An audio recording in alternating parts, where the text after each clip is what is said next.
This is your source for genre news, album reviews, and commentary on all things heavy. The Metal Pod. Here are your hosts, Brendan Flum and George Fong. Hello and welcome back to the Metal Pod. Woo! Reunion episode. Let's go. Evil really doesn't ever die. Evil never dies. I'm your glorious host, George Benjamin Pham, joined alongside by my co-host, a man that needs no introduction. Why, thank you, George. My name is Brendan Flum, by the way, for those who don't know me.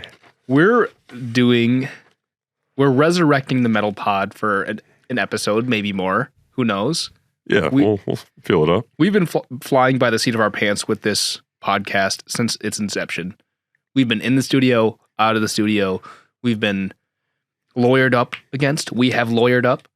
And now we're back for one final episode, or not.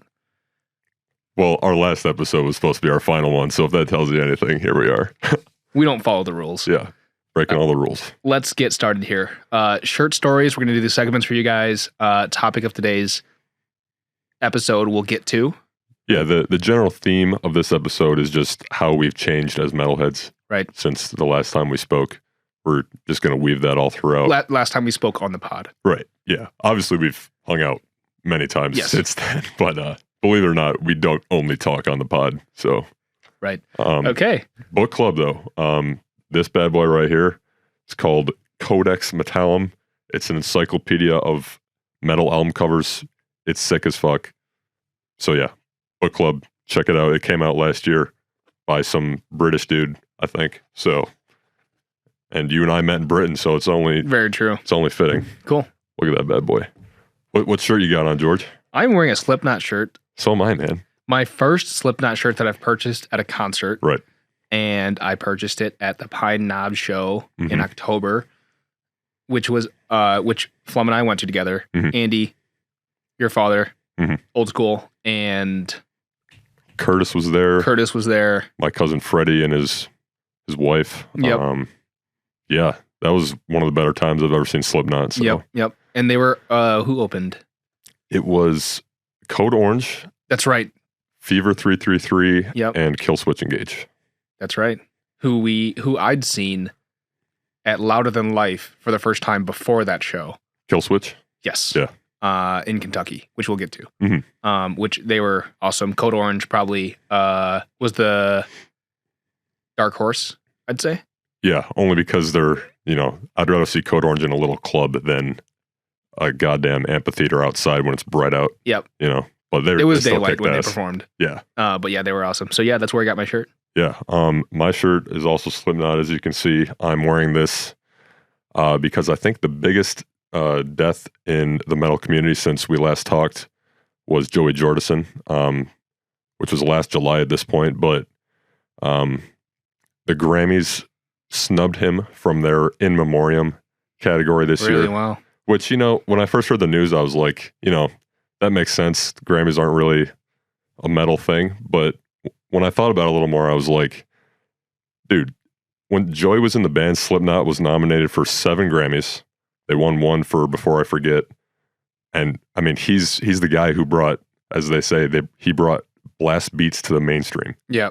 So come on, Grammys, you fucking assholes. Not very surprising. Country is also another genre that is represented in the Grammys. Well, I can live with that. Well, I'm just saying they have a history of underrepresenting groups that a lot of us enjoy. Yeah. Keep my wife's name out of your mouth. Keep Joey's name out of your mouth. I'm going to. I'm not even talking about that shit. It was a Joey Jordison joke. Well, either way, the Grammys left him out. I didn't. Here he is, right there. Is that him? Yep. You got it. Number 1. Rest in peace forever. That kind of takes us right into metal news. And obviously, too much has happened since the last time we talked to talk about it all. So we're just going to stay on the big ones. Joey dying, obviously. Another big death that happened more recently was Taylor Hawkins from the Foo Fighters. Obviously, they're not like a metal band, but this year they kind of stepped up the metal with Studio 666, which the horror movie with a metal soundtrack that they later released as an album called Dream Widow, which is pretty kick-ass. So cool. Yeah, I mean, the Foo Fighters putting out a metal album, it's pretty sick. Yeah, no complaints there. No, not at all. It kicks ass. But yeah, rest in peace, Taylor Hawkins. He was not only a great drummer, he was a great guy. So got a shout out to him. Also, in case anyone listening has been living under a rock for the past few months, there's some shit going down in Ukraine right now. The only reason I bring that up is because one of my favorite newer bands is called Ginger, and they are from Ukraine. Saw them back in November before all this crazy stuff was happening. And they were supposed to be supporting Slipknot on the Knotfest Roadshow this year, but they backed out of that to focus on helping their fellow Ukrainian citizens, which obviously I think is awesome. They're doing a lot of fundraising stuff, so you can probably check out that stuff on their website, I'm assuming. They tour a lot. Yeah. They tour a lot with bands that we like to see. They open for a lot of headliners that we like to see. Yeah. I always see them on like the bill. Oh yeah, they're an amazing live band. When I saw them, they were headlining. It was them and Suicidal Silence, which was a great pairing. Actually, seems kind of weird on paper, but it was awesome. I really hope they come around again at some point. Yeah. Because they blew me away, honestly. To lighten the mood a little bit, though, there was some death and despair we just got right there. But as much as I don't want to, I feel like we need to address Corey Taylor versus Machine Gun Kelly. The boy from Cleveland and the boy from Iowa.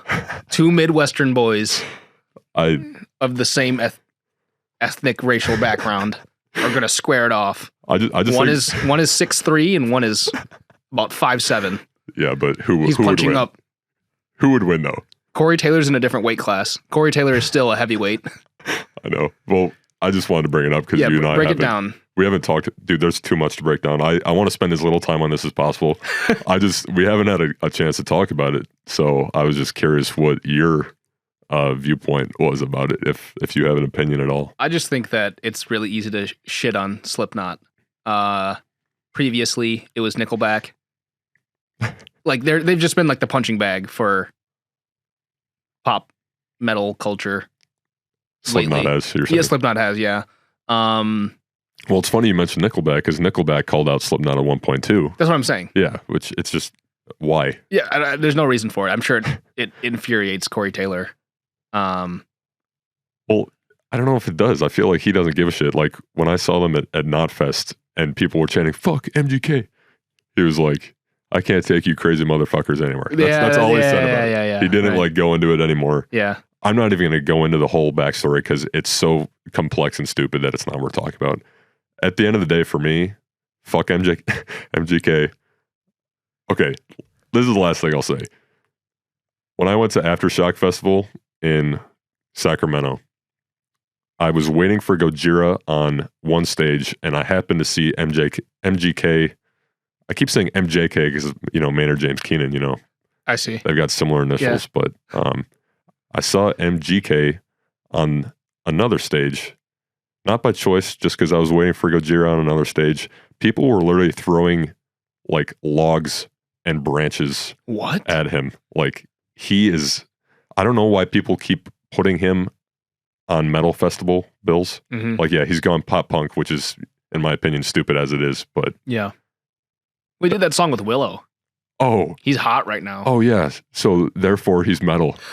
Fuck him, dude. All right, we're done talking about this. I don't want to anymore. All right. The biggest piece of metal news, though, since we last saw each other, concerts are back. They are, and they're crazy. Yeah. Every concert that got canceled is, like, coming back. Like, Rage, Motley Crue. I guess those are the two big ones that I was, like, really depressed about missing. Yeah, well, it's funny you bring up Rage because they just keep postponing it. It's now, like, to April 2023. Yeah. But there's a show in Chicago this summer. Oh, really? Yes. I didn't even know that. So I guess technically the Detroit show got postponed 2 years. Right. But they are going to be at the United Center. Yeah, that makes sense. In Chicago, which is the one I'm planning on going to. Okay, cool. Yeah. All right. Well, either way, we're going to see him at some point. Yeah. So. Oh, well, hopefully. Yeah. And then hopefully. Motley Crue is playing at Comerica Park. Yep. With Def Leppard, Poison, Joan Jett. Yep. So. Yeah, those are some big ones happening right there. Yeah. I think that's a good segue. Which is a part of my trivia if you want to start formulating formulas. Okay. So I gave you a little bone there. All right. I'm probably not going to think about it at all until we get there. So speaking of concerts, though, that leads us right into our top 5. Yep. Which is concerts we've each been to since COVID. Yep.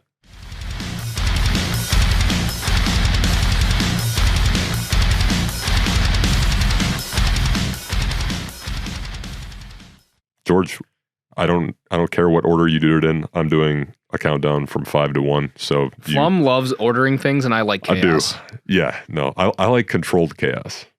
But yeah, sure. It's the OCD in me. It makes sense. Okay.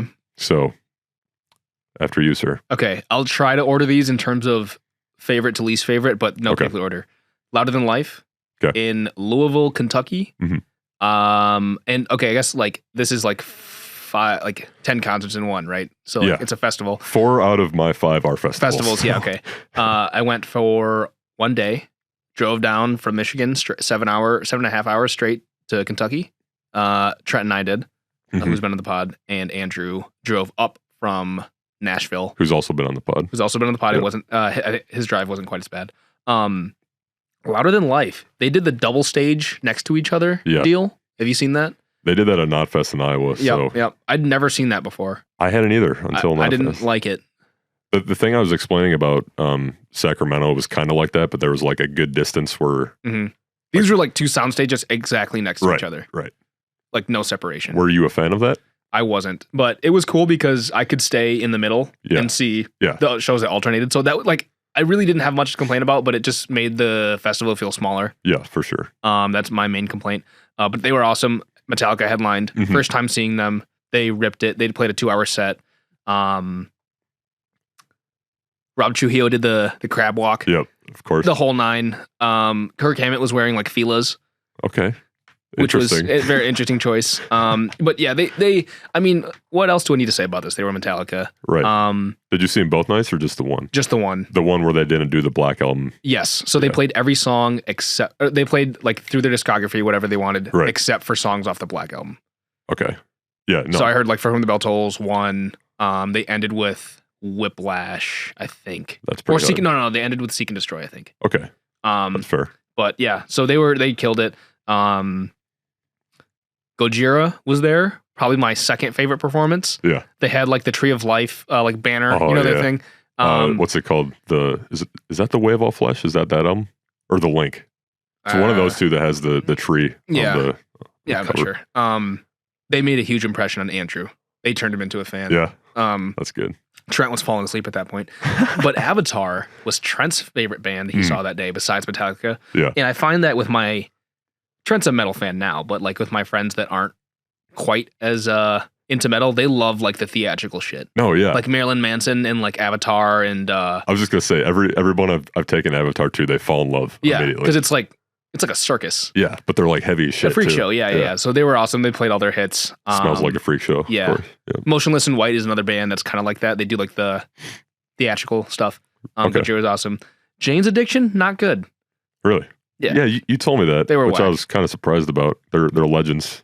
I've only seen them once, and they impressed me very much. I wanted to see more Dave Navarro. Didn't get too much of him. Who did you? Just a lot of Perry the whole time, or yeah? Okay, just all the cameras were on him. I was like, I don't want to see this guy. I mean, he's a legend, but he started Lollapalooza, dude. They were super mid. Okay, moving on. Second favorite. Let's go back and forth. You want to go back? Yeah, go ahead. Only because there's going to be some like similarities, obviously. Sure. Knotfest is my number 5 because it, I mean, to your point, they had the double stage thing right next to each other, which was cool. Didn't have to move a whole lot. There's a water shortage.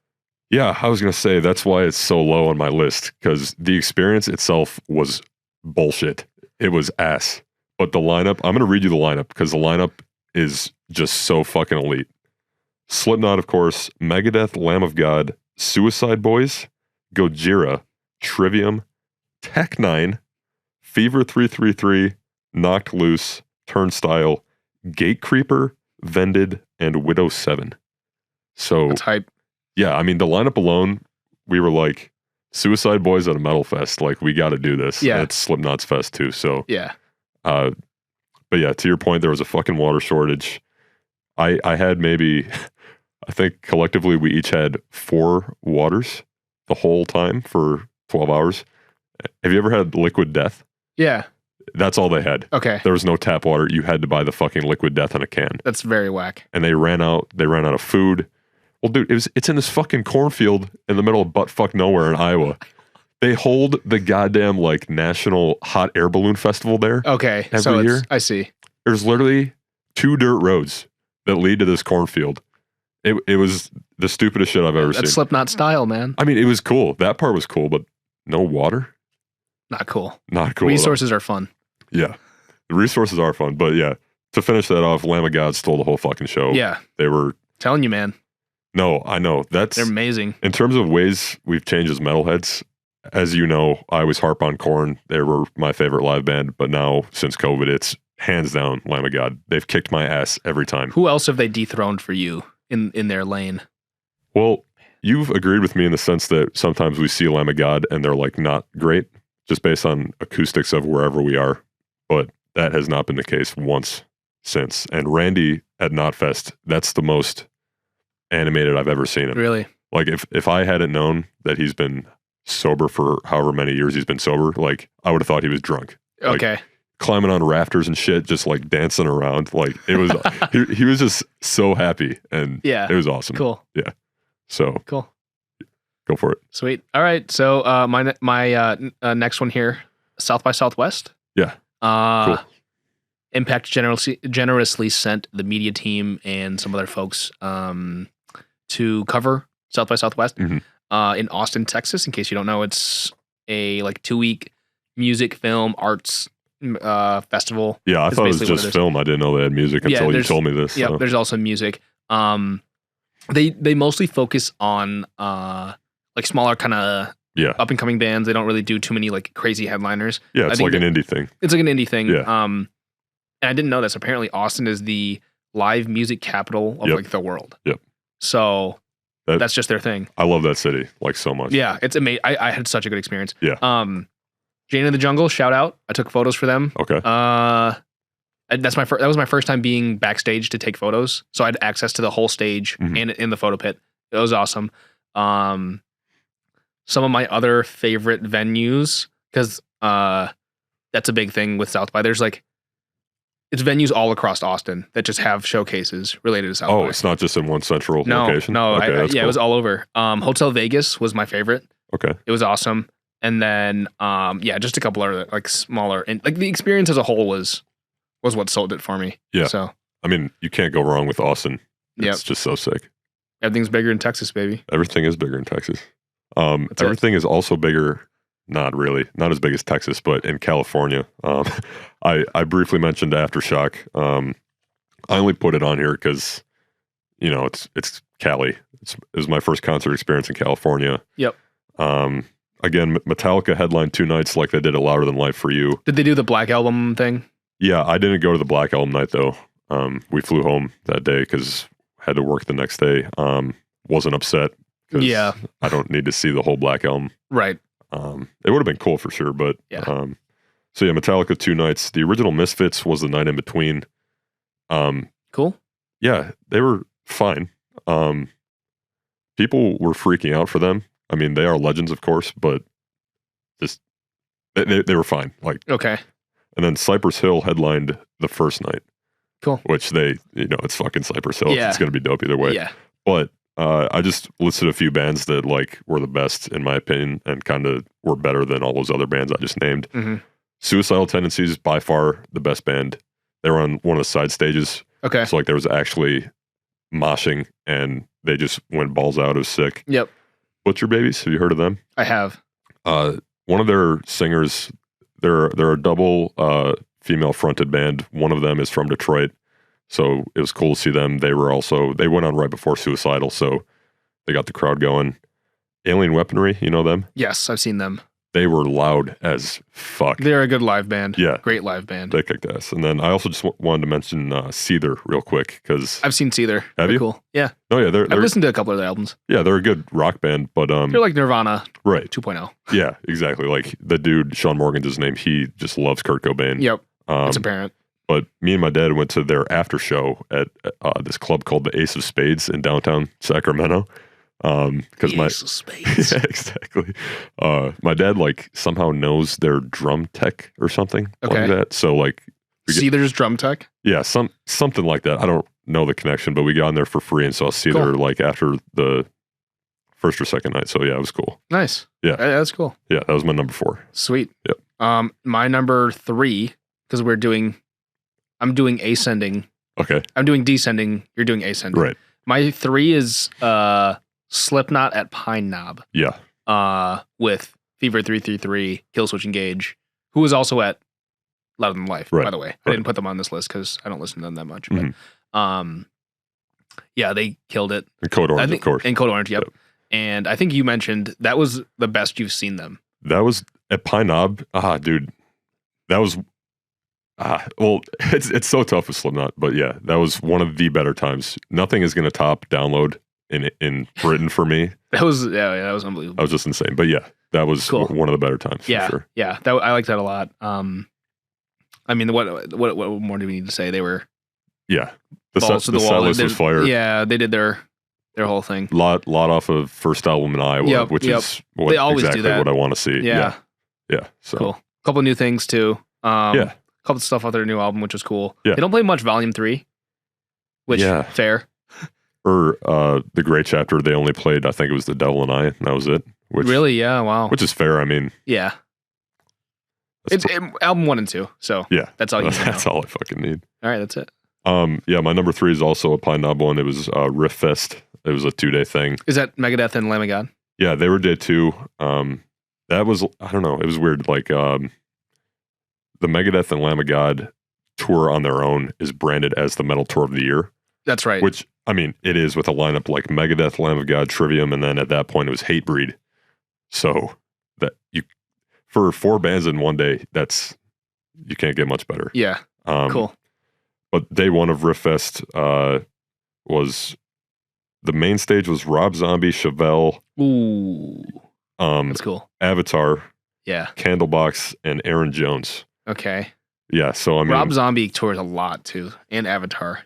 Yeah, no, for sure. Avatar definitely was sick. Rob Zombie, he was good, but that was probably the shittiest crowd I've ever seen in Pine Knob. Really? Wow. It was kind of chilly. It was in September. I don't know, but okay.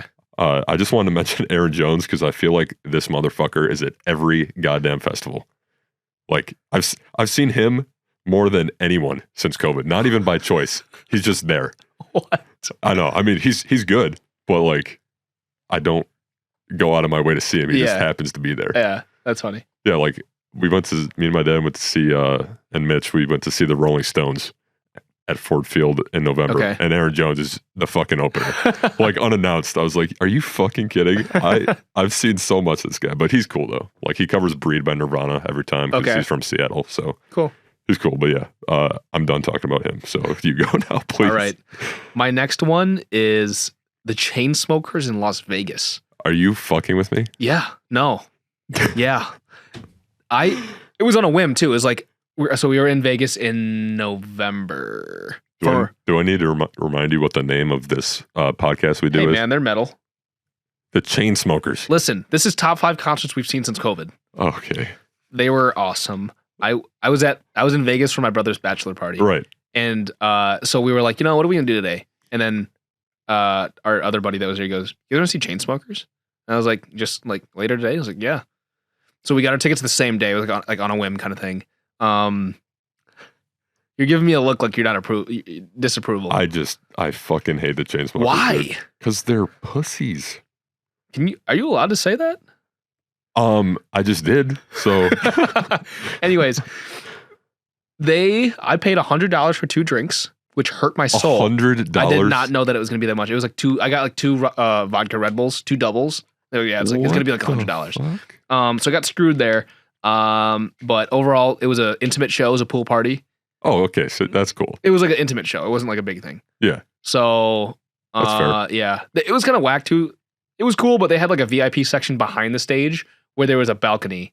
And that's where you could tell like all the people that spent like $500 on tickets went. Right. And then all the peasants were down below.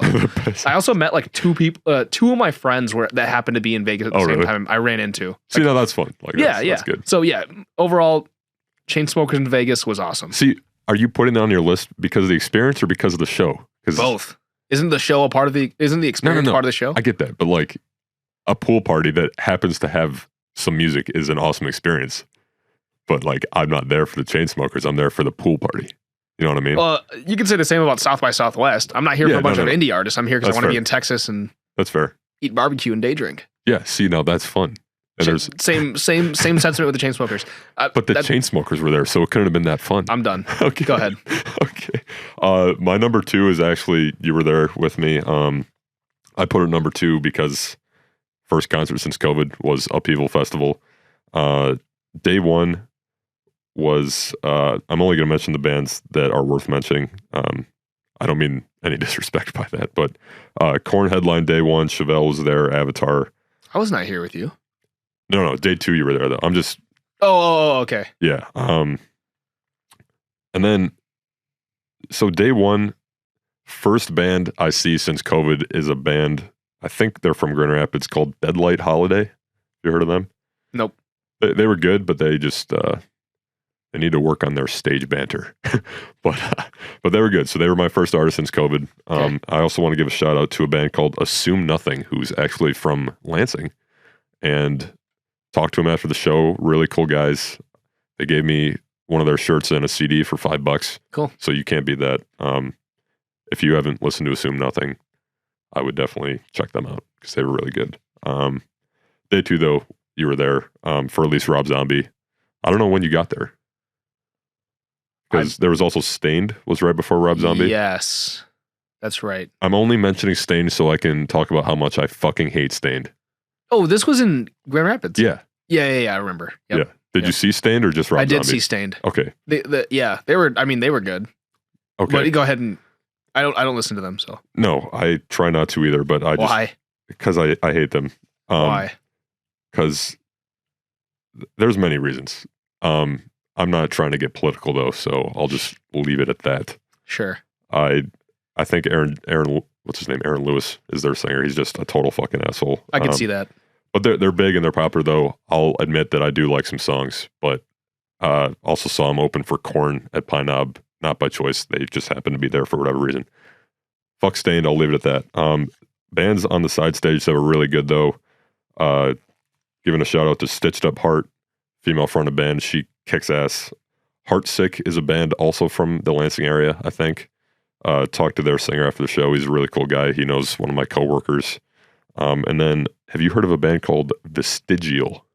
They're from the Grand Rapids area, and they were the heaviest band of the day. Cool. So, yeah, just wanted to shout them out. That was my second favorite concert since COVID. Nice. Yep. I was going to do a different one, but I'm going to sub that one because I always loved seeing Rob Zombie, and I knew you were going to roast me for this. My original pick was Group Love. No, dude, spring concert. I was dead ass going to give an honorable mention to that. Who is metal? Who is rock? They've got a metal vibe. Their bassist is from Lansing. Oh, and he said his like favorite bands are like Soundgarden, Nirvana, Alice in Chains. That's so cool. they definitely have that influence, that rock influence. Yep. That was a really good experience. I got to photograph them performing with Pretoria. Yep.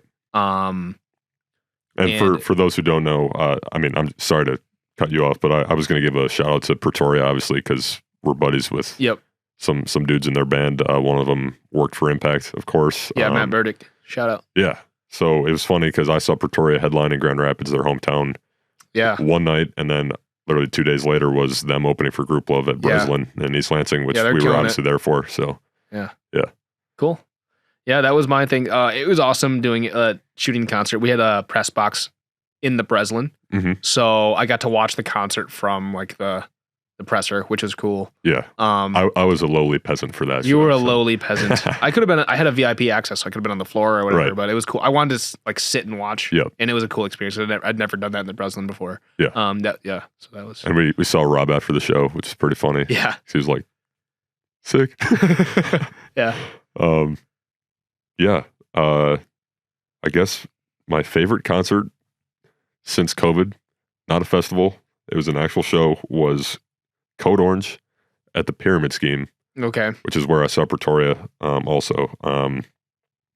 Show Me the Body and Year of the Knife were the opening bands. Okay. Dude, it was just the most insane show in terms of, like, my neck was done for like a week. It was insane. And I was joking to Andrew Mitch, who came with me. I was like, yeah, it's Grand Rapids. I don't know how a hardcore show is going to be reacted to. And literally the first note that Year of the Knife plays, the fucking karate chops start happening in the pit. I was like, well, here we fucking go. That's great. So Year of the Knife was crazy. Show Me the Body was like throwing mic stands into the crowd and shit. So they were insane. The dude was playing a banjo, a hardcore band playing banjo. That was sick to see. Code Orange, I mean, you know how much I love them. Yeah. Obviously, they're your favorite rookies.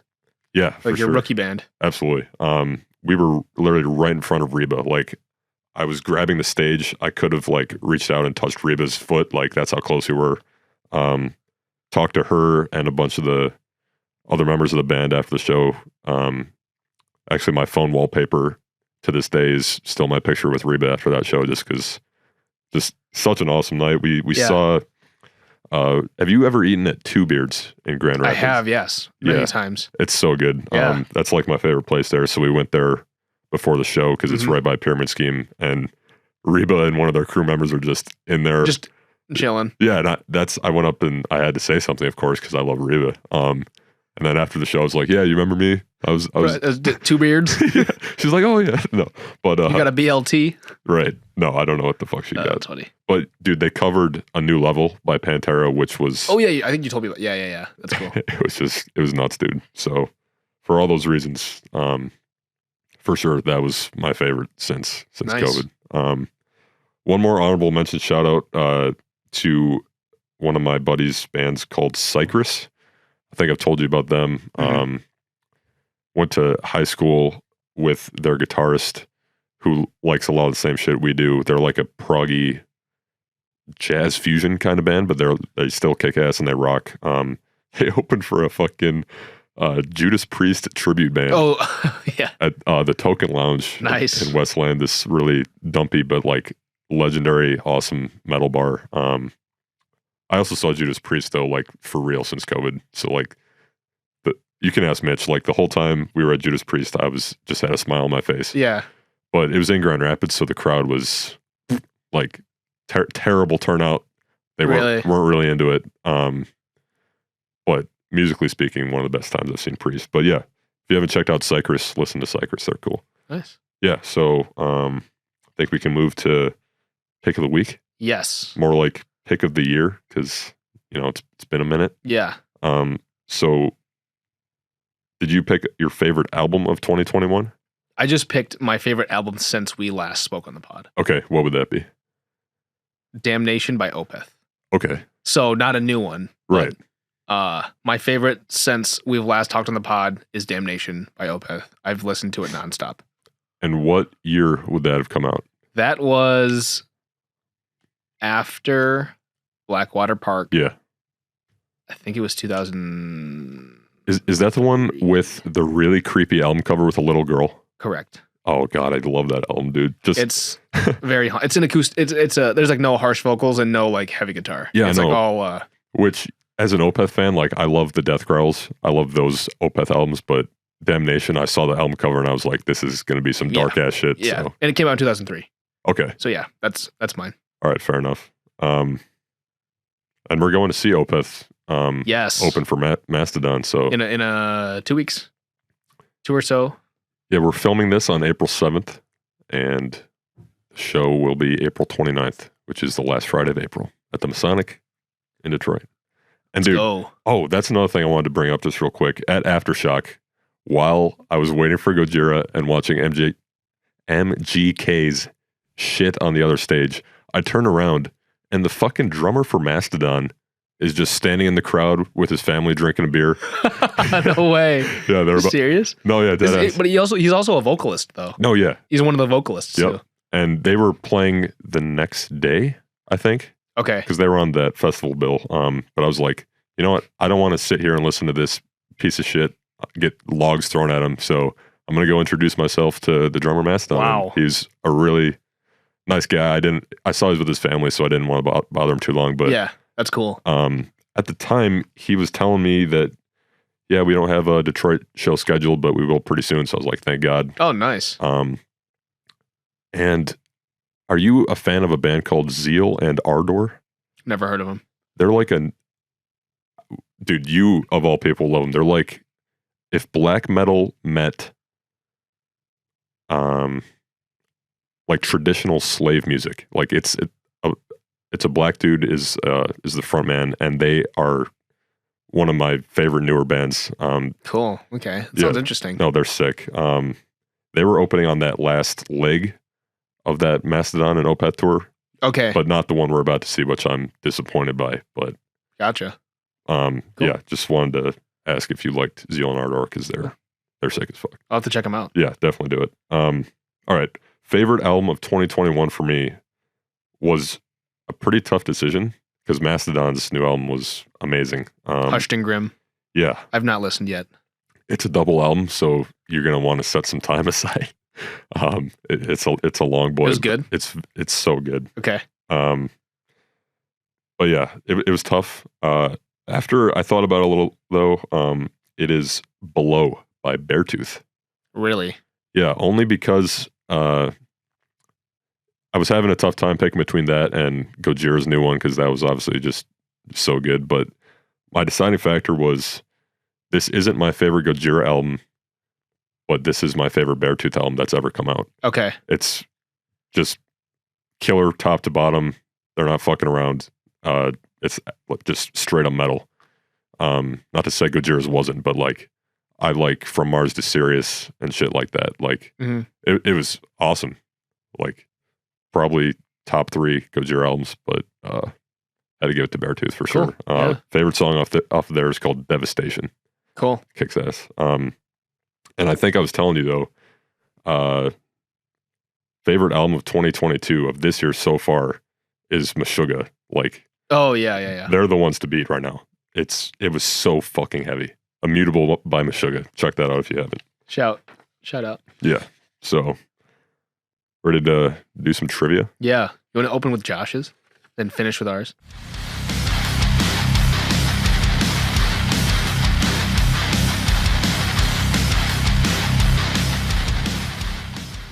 Yeah, so to explain to the listeners right here, my former roommate Josh is a big trivia guy. We used to do like a trivia league every week before COVID, and he's been doing that again now. But he wanted to come up with some trivia questions for us for the pod, because he's been getting into metal since he's known me, so he wanted to write some for us. So I'm going to read it verbatim how he sent it to me. Okay. Yeah, so he texted me your question for me to ask you. Yes. So without further ado, this is exactly how he texted it to me. From Flum's list of top 5 bands, who has won the most awards since the year 2000? For a bonus, how many have they won? Within 2 either way. Clarification, the award was given out in 2000.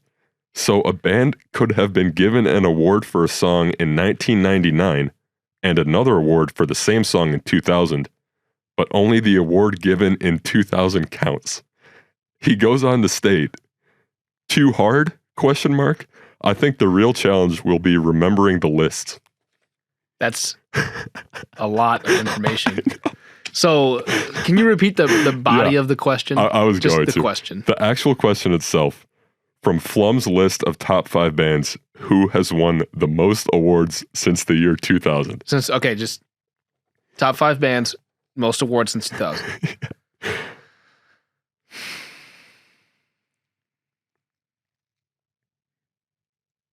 I don't know. I can't even remember who's on your top. I'm just trying to think about what you've told me, like your favorite bands. I know. That's why he said, I think the real challenge will be remembering the lists. Judas Priest.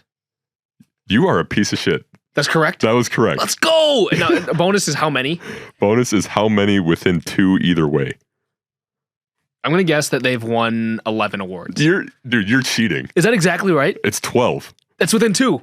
I know. That's why I'm saying you're fucking cheating. I win. You cheated somehow. I seriously didn't. I had no idea. Fuck you. That's amazing. All right, let's go. All right, mine for you from Josh. Yeah. Is verbatim from George's top 5 bands list. 2 of them were formed under different names. Oh, God. What were the 2 bands and what were the original names? I'm assuming one was Lamb of God, who was Burn the Priest before Lamb of God. Correct. Ah, fuck. So you got that. You got that right away. Yeah, but dude, I don't know. I know Slipknot had a bunch of different names before they were Slipknot, but I just don't remember if they were on your top 5 or not. So, because 9 Inch Nails, I can't even think of who that would have been. Marilyn Manson. Was Marilyn Manson something else before Marilyn Manson? Maybe, and I think so, but I can't remember what the fuck it would be. I'm going to guess Slipknot and say one of their former names, which was the Pale Ones. Incorrect. Ah, fuck. You were right about Lamb of God. Yeah. And Manson was correct. Manson, okay. Was the other one. And before they were Marilyn Manson, they were Marilyn Manson and the Spooky Kids. Oh my fucking God. Yeah. I fucking knew that, but I was like, no, that You that thought can't too be it. hard. I did think, wait, fuck me. I don't think Slipknot was on my top 5. I don't think. Yeah. That's I was just thinking of bands who had like different names before they were what they are now. Pretty close, but 0 for you, 1 for me. All right, I'll go with mine then. I got half. No. Got Lamb of God. It's a binary. It's win or lose. You lost. Fuck you. All right, here we go. My trivia is, what is Def Leppard's only #1 single on the U.S. Billboard Hot 100? Ooh. And and then the second part of the trivia, so that's 1, is the name for that song was originally used for a different track, and then they switched it. So what was the name? What was the name of the track that got switched? Okay. I'm only gonna take a guess at the #1 part, and then if you get it, then I'll help. I'll be like yes or no. and I think their only #1 single. Right. No, I get that part. The quintessential Def Leppard song. Okay, I'm only saying this because it's a meme amongst us and Trent at this point, and fucking Love Bites, but I don't know if that's right. I need your final answer, sir. Oh my God. The only other one that would come to mind would be like Photograph or Pour Some Sugar on Me, but Animal maybe, but no. I'm just gonna say Love Bites just because of the meme. Correct. That's their only #1. Okay, so that's half the question, right? If you put this half and the other half of the last trivia question, you might get 1 point. Oh, okay, fuck you. Okay, so then what was the song that was originally titled Love Bites changed to once Love Bites was written? Oh boy. Same album. Yeah. I figured it'd be Hysteria for sure. The song Hysteria is a possibility. And you're laughing, so I'm just going to say Hysteria. Incorrect. It's I Want to Be Your Hero on the 2006 Deluxe Edition. You are a piece of shit. That was the original. That song was originally titled Love Bites, and then they changed it to Love Bites, and then they renamed it to I Want to Be Your Hero. Okay, but it wasn't on the original album. It's on Hysteria. I didn't deluxe... say it was on the original. I said it was on the same album. Okay. All right. You're a bastard, dude. Fuck you. Let's go. All right. What's your question for me? All right, asshole. What films have earned Trent Rezner nominations for Best Original Score at the Oscars and Best Score Soundtrack at the Grammys? What films? Yeah. Oscars and the Grammys. Yeah. Social Network. Yep. Girl with the Dragon Tattoo. Yep. There's more. I don't know what he scored recently. What is he? Tom York did Suspiria, the reboot. Right. That wasn't 9 Inch Nails. Bird Box. He did do that, but that's not one of the nominees. I'll let you keep going because I don't care, but Cabin in the Woods? Did he do that? I think he only has one song. I think a song from Nine Inch Nails was used on that. Last is played in the credits, which I thought was the best part of the movie. I don't watch enough Trent Reznor scored films. Why? It's like your two loves. I know. You love Trent Reznor and you're a film kid. That's all I got. All right, the other three are Gone Girl. Oh, wow. Mank and Soul. Soul? Yeah. The Pixar film? Yes. Wow. And that won over Mank. That's the only reason Mank didn't win is because they were nominated in the same year. I see. Yeah. Cool. Yeah. I win. Trivia. No, you don't. Yes, I do. Fuck. We gotta. We did better than we thought we would. I think. Totally. All right. 1 hot minute. Would you like me to go first, or do you have one? Because I know you're always. I always leave this one up to. Yeah. Chance. Go ahead. Okay.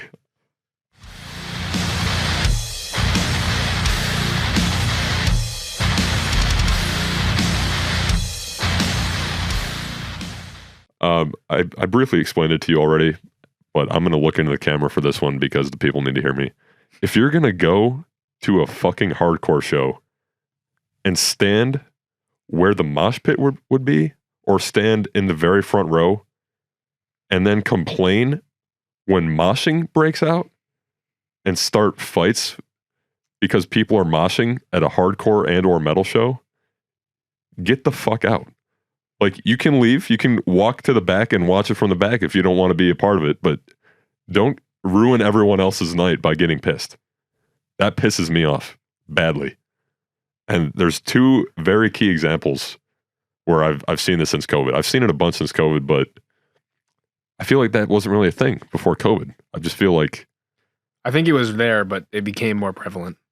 Yeah, I think since COVID, everything's just so... more mellowed down. People are like more hypersensitive. Yeah. Agree. But the first time I saw it was at Upheaval, the very first night. Fucking Korn. Like, of course, there's going to be moshing at Korn. We're right in the thick of it, me and Andrew, and people are complaining. Just move somewhere else. Yep. Don't stand in the pit and then complain. If you're not okay with moshing and you're in the front of a Korn show, why are you there? Yeah. Like, because usually if you're a Korn fan, then you are okay with it if you don't want to participate. Yeah. So here's the funny thing though. These fuckers flew up from Florida for this festival. Solely for this festival. They flew from Florida. They were wearing matching Scream Bloody Gore by Death shirts, which is some consider to be the very first death metal album. You're a death metal fan that is complaining about moshing. And then it happened the other night when I saw Code Orange in Detroit. The whole, like, Andrew, Mitch, Andy can all attest to this. This lady was wearing a shirt that said, "But does it, gent?" And her daughter was wearing a Lorna Shore shirt. I don't know if you know that band. They're like a new deathcore band. But, you know, both of those shirts, I would think you'd want to mosh. But no, they were standing front and center of the stage. Like, when I say front and center, it can't get any more front and center. They were standing there. It's a fucking hardcore show. And you're yelling at people for moshing? What are you doing? Just walk to the back. Yeah. It's fine. Like, come on. Get your shit out of your ass, man. Jesus Christ. Flum is unhinged. No, dude, I'm pissed. That's why it's called 1 Hot Minute. True. What's yours? That's it. I never have anything prepared for this, folks at home. I guess I'll say, I'll do like a motivational speech, so to speak, kind of thing. Okay. I am getting ready to graduate from Michigan State University. Getting ready to make a big move. I don't know where. I have a good idea. Basically, what I'm saying is I'm in a very gray area of my life. Obviously, a lot of big changes to come, and a lot of anxiety comes with that, which I've been feeling in a lot of fellow graduating seniors. Obviously, you've all been through these these experiences, my alumni friends, but it wasn't real until I became one. Yep. The massive amounts of anxiety, the relief, the excitement, the nervousness, it's all, hitting me at once. And for a while I was having a lot of stress about, what am I going to do next? Like, I don't know what I want to do with my life necessarily. Kind of like without the structure that school brings. Mhm. And throughout it all, music has helped me cope with everything. Yep. It gives me peace of mind. It gives me strength when I need it, or like calmness when I need to relieve stress. So I guess, going back to the reason why we have music in our lives, because it enhances our life experiences.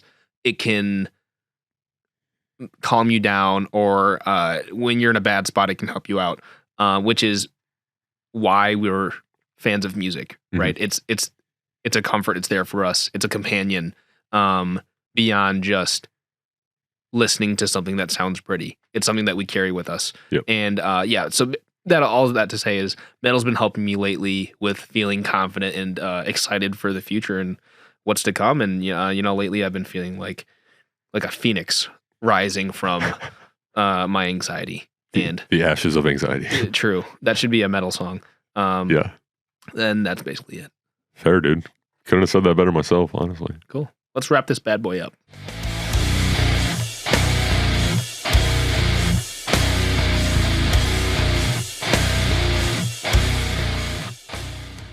Yeah. Song rec. That's how we always leave you. Favorite song of 2021 or since the last episode? Mine's a 2021 pick. Okay. Me first? Yeah. Mine's a Gojira song. Okay. Can you guess which one it is? Mine is also a Gojira song. Ooh. Amazonia. Is that yours? Yeah, that's mine. No, the video is sick. It's one of the best videos, and it's for a good cause. Yeah. So it has a sweet intro with I don't even know how to describe it. It's a bass of some kind, but it's some kind of instrument that sounds very. Meow, meow, meow. Yeah. It's it sounds like it's indigenous rainforest instrument. Yeah. I don't know how to describe it. It fits. Yeah, and for those who haven't seen the video, it's it takes place in the Amazon. Yeah, it's about the deforestation of the Amazon rainforest and how tribes and communities of people are just getting wiped out because of it. Yeah. And they put up like a fundraiser for it. Like all the profits from the video are going very on brand for Gojira. They're political, environmentally active. Yeah, I almost picked Amazonia based on the video alone, but I picked Sphinx. Which is off of Fortitude as well. Okay. That's just like, the why did Gojira cross the road to get to the other slide kind of joke. It's just like slide guitars. Their slides are like amazing. Yeah. They use it so good. I know. And Sphinx is, in my opinion, the heaviest song off of the new album. So cool. Yeah. Of 2022 so far, though, I just got to give a shout out to fucking Wake Up Dead by Megadeth and Lamb of God. The video was funny. The video is great. It's like a home video. Yeah. I mean, Dave Mustaine is like, I don't even know. It's just funny. I'm drunk.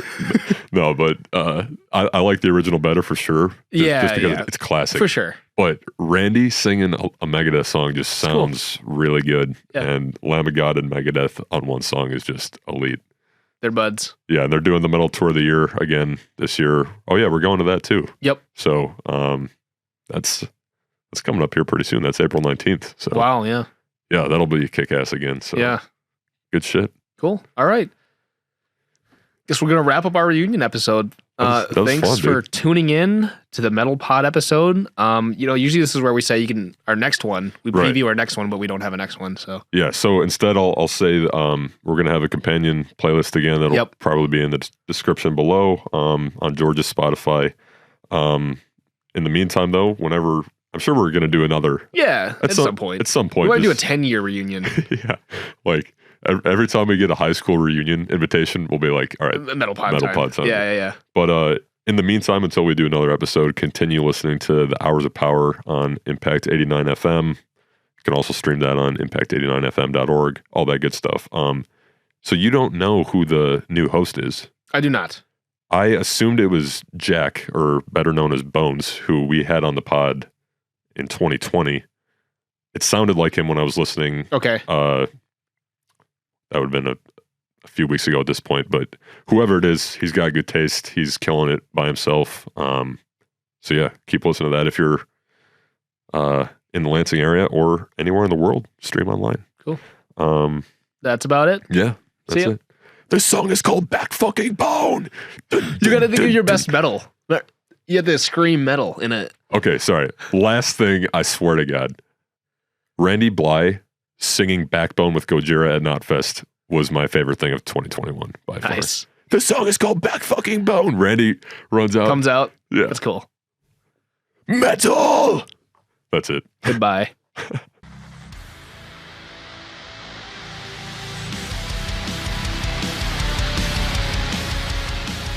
You've been listening to The Metal Pod, a production of Impact 89 FM. Our thanks to Impact's General Manager Jeremy White, Station Manager Amber Kinutsky, and Programming Director McKenna Lowndes. Tune in next time for more updates on all things metal. The Metal Pod.